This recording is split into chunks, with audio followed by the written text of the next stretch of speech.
This is the VOA Special English Technology Report.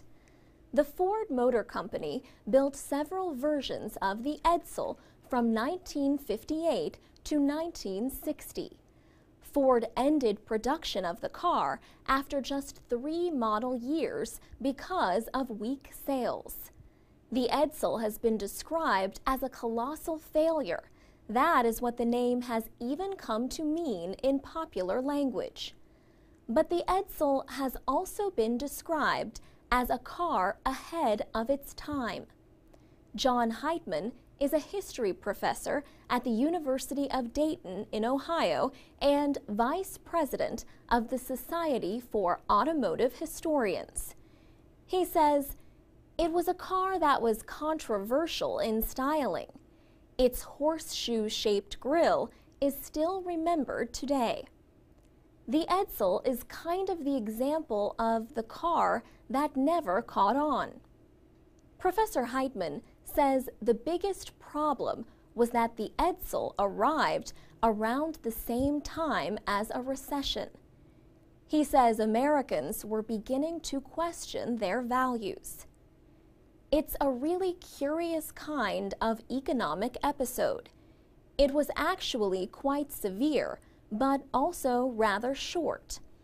But it was at a time when many Americans were reacting to the dinosaur in the driveway. These very heavy chrome-laden Buicks and other cars, the 58 Buick had 58 pounds of chrome on it.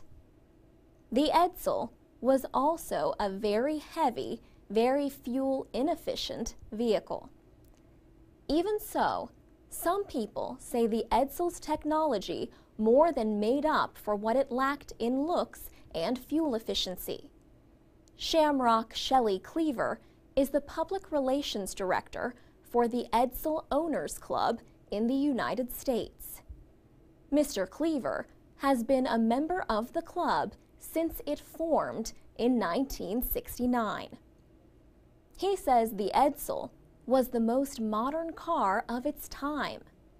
For example, he says it was the first Ford product to have self-adjusting brakes, but he liked one feature especially. The 58 Edsel had 5 buttons in the center of the steering wheel to shift the gears. That way, you could shift the gears with your left hand and keep your arm around your girlfriend or your wife, whatever, and keep on driving.